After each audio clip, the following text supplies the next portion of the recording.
This video is going to be about installing the gravity fill for the freshwater tank.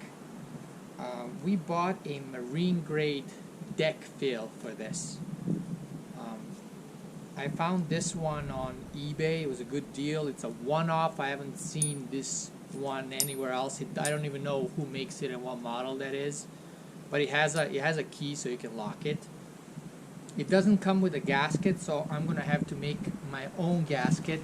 I just got at like Lowe's or Home Depot a rubber gasket, 6 by 6 inches by 1/8. You can probably also do 1/16 of an inch thick. It's just what I grabbed, and I need to make the gasket first for that. There is a company called Sea Dog that makes deck fills very similar to this one, with keys, so you can look them up and maybe buy that one. Here's how this gasket looks like. Because I measured the diameter of this deck fill in the back here, and that's basically 1 inch and 1/8. I mean, that's basically 2 inches and 1/8. So I need to cut out a hole in the gasket that's 2 inches and 1/8. And since I already bought a hole saw to use to cut the hole in the bus, that's 2 inches and 1/8, I'm going to use that as a template to mark the circle that I need to cut.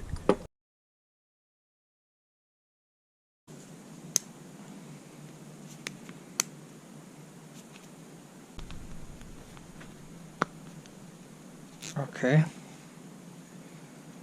that's looking good. Flush.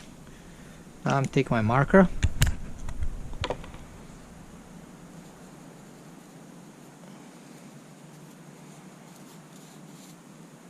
I'm gonna mark all around here.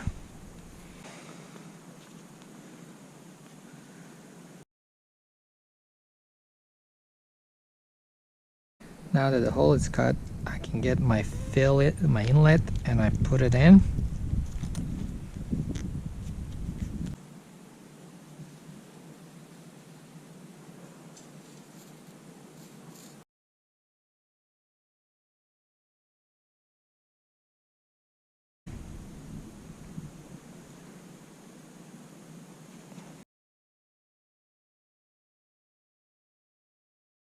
Here it is, and now we can put it on the fill.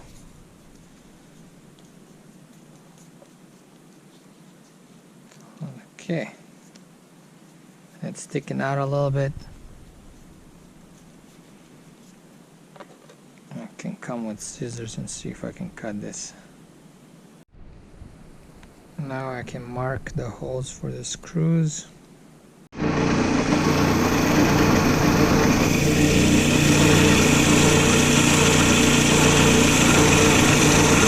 As you can see, I poke the holes with the drill. I mean, you can probably use a needle or even a screw or nail, something. Now I gotta figure out where to put the freshwater fill. I really wanted to put it right above here because of the plumbing in the back where it's gonna be and all that, but I don't want to put it right above the power inlet, shore power inlet, because in case the water, like, you know, overfills and drips out, I don't want it to be going on the electrical side of things. So I gotta move it a little bit over here. I can't put it next to it because it's too close to the freshwater tank. I won't have enough room for a 90-degree turn. So I have to put it somewhere over here, for example. Like this. So I'm thinking about that. That will be the center. Anytime I drill a metal, I always do a center punch, and I usually just use a screw and hammer it in. It keeps the drill in place like that. Alright, I got a 2 inch and 1/8 hole saw.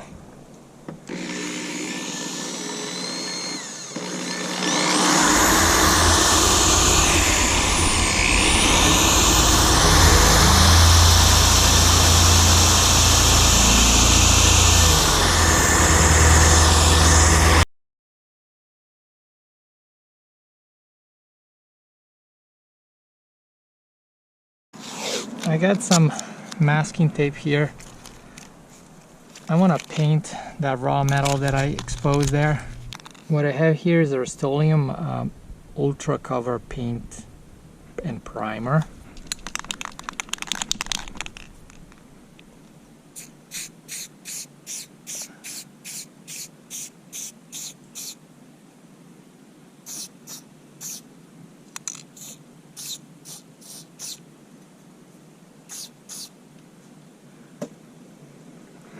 Okay.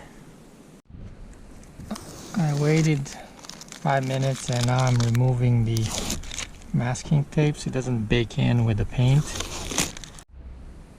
Now after the paint has dried, I'm gonna come in here and drill this foam out.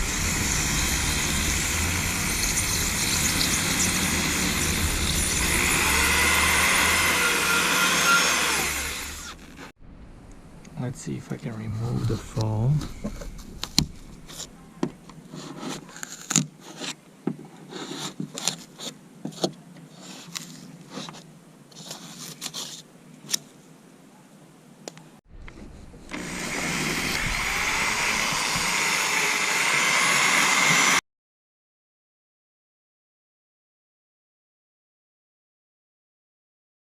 There's a shot from the inside. What I have here is a vinyl Everbuilt 2 feet long, basically tube. It's 1 inch and 7/8 outside diameter and 1.5 inside, which should match of 1.5 of this inlet. So I want to see if I can put this on.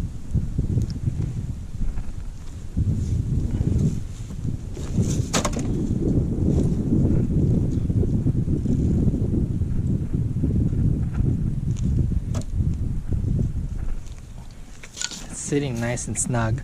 I ordered some T-bolt clamps that they're gonna arrive today to put in here, because this is just a hose barb on this end. So that's how it goes, and I want to put it on to see what I got with my clearances and stuff.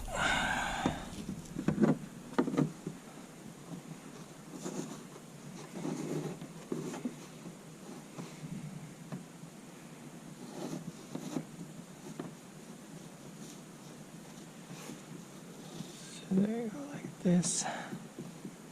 So I'm seeing a problem here. There's no room for the hose clamp.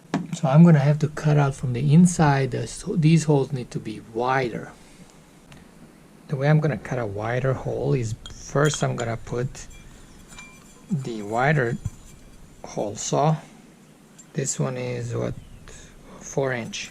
And then I'm gonna put the 2 inch and 1/8, which is the hole saw that I used to cut the hole in the bus.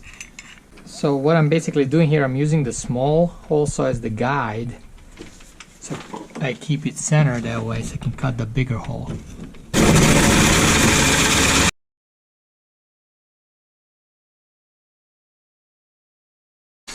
There we go.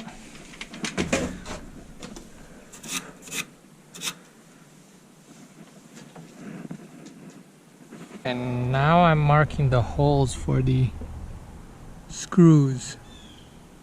Center punch.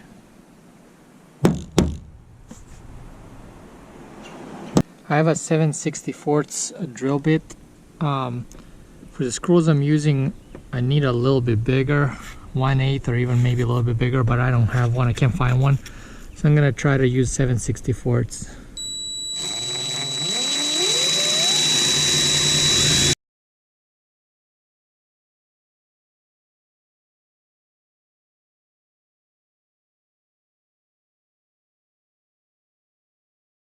And over here I have these T-bolt stainless steel hose clamps. They're better than those common hose clamps everybody uses, me included.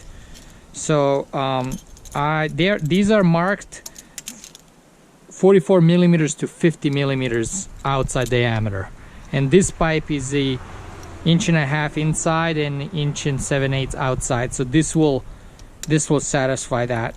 I'll be able to work with it. There we go.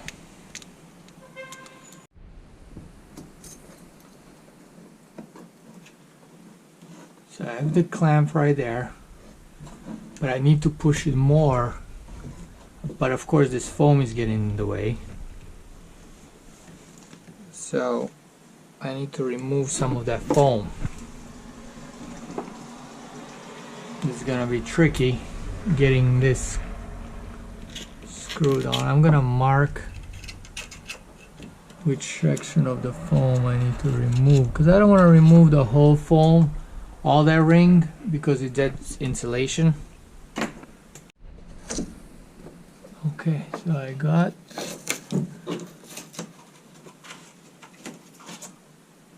that foam section out. All right, so I have a 7/16 wrench here. This is how I'm gonna have to clamp this down.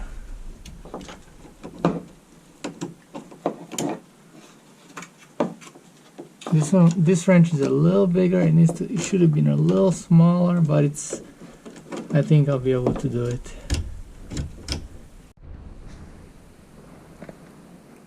There it is. It took me forever to screw it in because it was only a little bit at a time. Over here I have some stainless steel screws. These are number 8 3/4 inch long Phillips oval head tap screws. If you can't find 3/4 inch, an inch will probably work too, unless your walls are super thin, which they shouldn't be.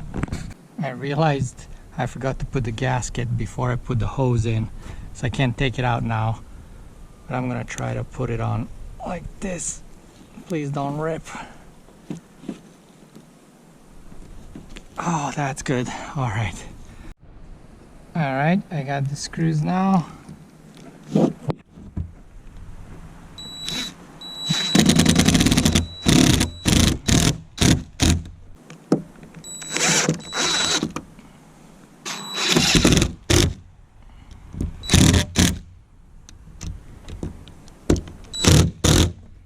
That's looking good. Now you could add some caulk around here if you wanted to. I might do that at some point later on. There it is.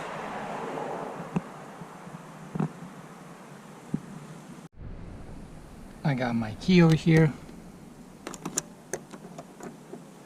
There we go.